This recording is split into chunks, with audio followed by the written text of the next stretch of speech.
afternoon, and welcome to ABC's American Idol call with Callie as the leader. Callie, you may begin. Hi, everybody. Thank you for joining us today. So we have American Idol winner Maddie Poppe with us. As a friendly reminder, they're only here to discuss their time on American Idol, and so we do reserve the right to move the conversation along if we feel necessary. So with that, go ahead and let's get started with the first question. Your first question comes from Diana Nolan from the Gazette. Hello, Maddie. How are you today? Good. How are you? Oh, just fine, thank you. So we're here in Cedar Rapids, Iowa, where everybody has Maddie Mania going on. And you look so cool under pressure. What is the source of your quiet self-confidence? Well, I think that,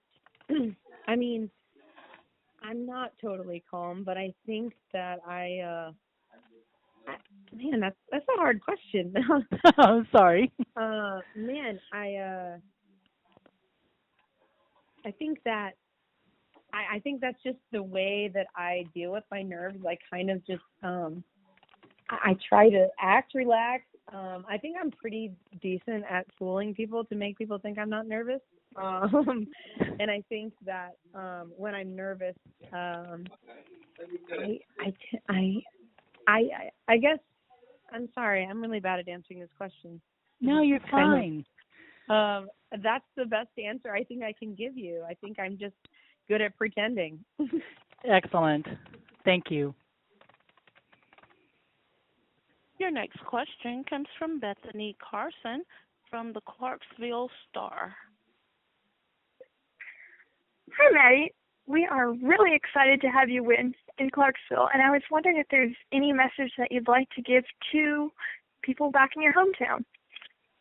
Yeah, of course. I want to say just thank you so much for the support. Really coming back for that hometown visit before the top three, before the finale.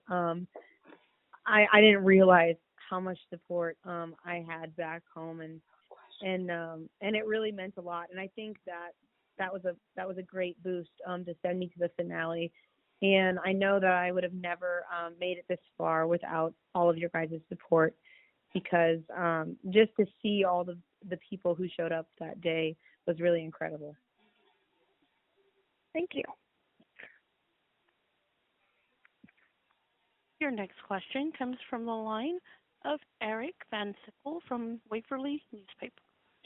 Congratulations, Maddie. I was just wondering, when you get your first album, what direction do you want to take your music? Well, thank you so much. I want to stick with doing what I, kind of the vein I stuck with on the show, just because I didn't realize how successful, I didn't realize how far that would take me in the competition, but now I realize, that's enough, and that got me through. And so I really want to keep being true to what I want to do, and I don't want to get caught up in the other things that sometimes tend to come from being in the music industry. Your next question from the line of Courtney Crowder from Des Moines Register. Hi, Maddie. That's the Des Moines Register. How are you doing? Good. How are you? Good. So as you've pointed out in your tweets, in your Instagram posts, your life changed on Monday night. And I believe that your last address was your parents' house. When you look at what's next, have you decided where you are going to make your home base? Well, that all really depends on what unfolds for me here in the future. As much as I love Iowa and it's my home, I don't know if I'm going to be able to pursue a career, while living in Iowa. And so, of course, it'll always be my home, but I really don't know where my music will take me. I guess I'm just kind of playing it by ear.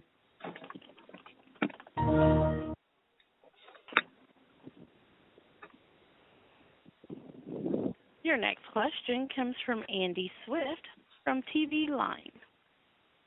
Hey, congratulations, first of all. Thank you. So I loved your duet with Kermit the Frog. Definitely a highlight of the season. I'm always curious about this is gonna sound ridiculous, but like working with Muppets, like what is that like? I mean, were you like starstruck by this inanimate object? You know, it's really funny because they, I mean, I know Kermit's like a huge deal, but man, I mean, this puppet is like legendary. I mean, I'm telling you, they came in with this box, and they put a black tarp over him before he's in action so that no one can see him, and you're not allowed to touch him. And like, it's like a big, only one person can like adjust him, and it's very funny how into it that they are. But I mean, meeting you know, the people behind the scenes too, they were so awesome. And it's funny, if you met those people on the street, you know, you'd have no idea that that's the voice of Kermit. That's amazing. Thank you. You have a follow-up question from Diana Nolan from the Gazette. Excellent. Thank you. So how, Maddie, have your Iowa roots sustained you thus far on the Idol journey, and what will you draw upon from your upbringing going forward? Well, I think that, you know, Iowa really shaped who I am. Not as even, you know, not only as a person, but as a musician too. I really grew up, you know, just listening to bluegrass with my dad and country music, and I feel like I've got a little bit of that kind of twist in everything that I do. But you know, it was such an awesome place to grow up, and I think it really, you know, going out and seeing the world after living in Iowa gave me such a much bigger appreciation for the people of Iowa, actually, because I didn't realize how down to earth and compassionate and kind that the people of the Midwest are. I mean, really, just coming back for my hometown visit, the whole crew from American Idol that was with me just couldn't get over how kind people were to them. And so I think, you know, I'm so proud to be from that state and that area, and I wouldn't have wished to grow up anywhere else. Very good. Thank you. Your next question comes from the line of Eric Van Sickle and Anelia from the Waverly newspaper. Hi, Maddie and Anelia here. Congratulations on this amazing success you've had. Tell me a little bit about your guitar. Have you named it? Well, have I named it? Yes. I've never been one of those people who names like my cars or guitars or anything like that. But I got the guitar was given to me by David Fleming in Green, and he Green, Iowa, that is, and he builds these guitars, and he builds about 250 of them. And I got an email one day saying he wanted to give me one and have me pick one out, and I didn't really believe it at first. I thought it was kind of a scam, and so I went and checked it out, and I fell in love with the one that I chose. And yeah, I mean, I played on every show on American Idol, and I'm really grateful that he gave me that, and I hope that it's gotten him some exposure too.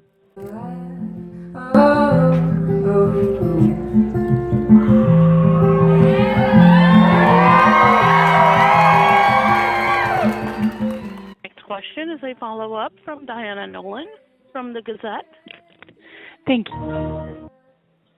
So take us back to the beginning of your Idol journey. Did you audition in Omaha, and what was the kind of timeline of this odyssey?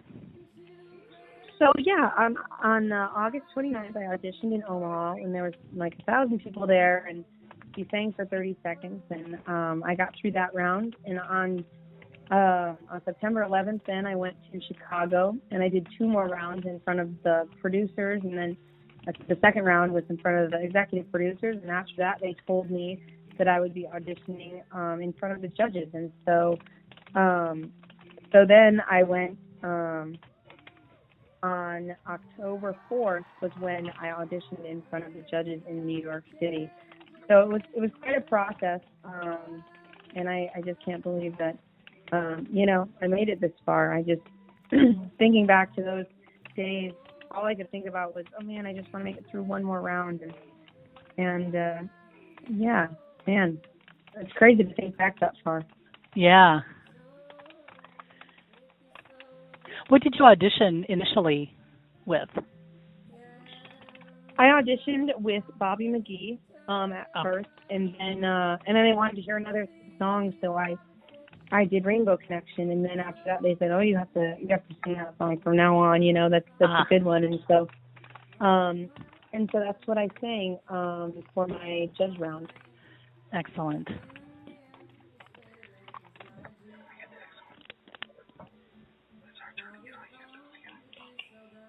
Your next question is a follow-up from Andy Swift from TV Line. Hey, Ken. There were a lot of big moments in that finale, but I think for a lot of people, definitely the most surprising one was your duet with Caleb. Can you just sort of walk us through, what was in your brain? I know it's the song, and then there was hand-holding. It was a whole journey. So can you kind of go take us into your brain and how were you feeling at each step of that performance? Well, I didn't really know. They had mentioned that Ryan might bring up that because I guess he had found out about it earlier that day, and so I was fine with it. But before we sang that song together, Caleb said, "Hey, hold your hand or hold your microphone in your left hand." I was like, "What?" And he's like, "Yeah, just hold your microphone in your left hand." And I was like, "Oh my gosh, he's gonna try and hold my hand during this, isn't he?" And then he reached for my hand, and I'm such an awkward person, so I just didn't know how to react. I just started smiling, and I just let him kind of take the reins. And I know my dad was saying oh, it didn't look like you were very affectionate towards Caleb on stage. I was just so nervous, I didn't know what to say. He was just going off about this whole relationship thing, and I didn't know how to handle it. So yeah, I was a little nervous. Yeah, no, honestly, I would say endearing was the word more than awkward. It was funny, and it was, I don't know how I would have done in that situation, so well done. Your next question is a follow-up from Eric and Anelia from Waverly Newspaper. Maddie, you said yesterday on Live with Kelly and Ryan that you had peeked at the card that Ryan had. But I was just wondering, before that moment, when did you feel that you actually had this won? When did you feel that you were confident that you would win this competition? Oh, I was never confident. Before I saw my name on the card, I was never confident that I thought I was going to win because Gabby and Caleb have way more followers than me on all social media platforms, and just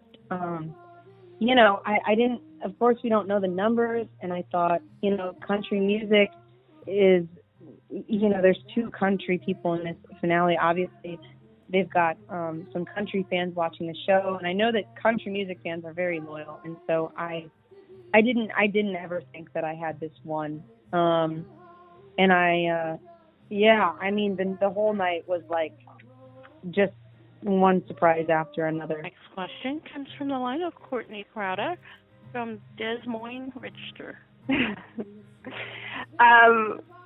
Maddie, so after we celebrated, a lot of people then moved on to the tour, which is exciting and comes out in about 6 weeks. But the tour isn't making any stops in Iowa. What do you think about that? And now you're the winner, so do you have any sway there? I guess I didn't really think about that. I knew it wasn't stopping in Iowa before, but I kind of forgot, I won, and now it's not stopping in Iowa. That's kind of sad. But it's stopping in Omaha, and it's stopping in Minneapolis. That's close. Man, I don't think I have any sway. It's close. But I will do a show in Iowa.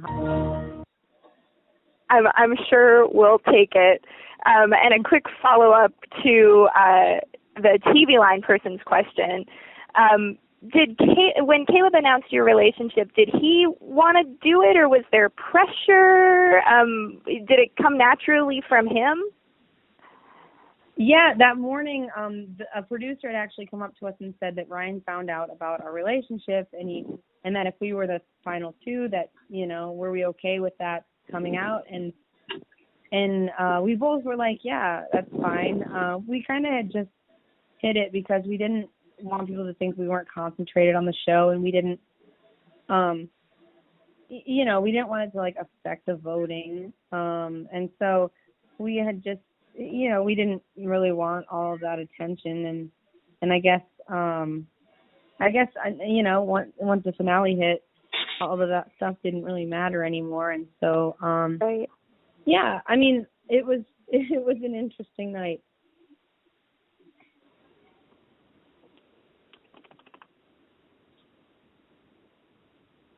Your next question is from Diana Nolan from the Gazette. Okay, let's see. Maddie, let's have to find my spot on my document here. So what fueled your song choices, dipping back into classics instead of going to what we're hearing on the radio today? Well, I'll just be totally honest with you. I mean, I like the older music a lot better. I think that, there's so many old songs that don't get enough credit, and I wanted to bring those back to just kind of remind people how good that music really is, and I that music kind of fits my voice. I mean, the stuff nowadays, I can't see me singing on pop radio. I don't feel like I fit that category, and so I thought I would take a risk. I didn't know how America would feel about that, but obviously it was a good choice, I think. Definitely. Your next question is a follow-up from Courtney Crowder from Des Moines Register. Maddie, you said a few times that you cannot believe this is your life. Have you gotten to a point where you believe it yet? I haven't really had much time to just sit down and really process it. I mean, sometimes I'll just think to myself, like, wow, I can't believe I actually won the show. But I mean, there's so much going on still that, I haven't really, it really hasn't hit me yet. And I still really can't believe that this is my life.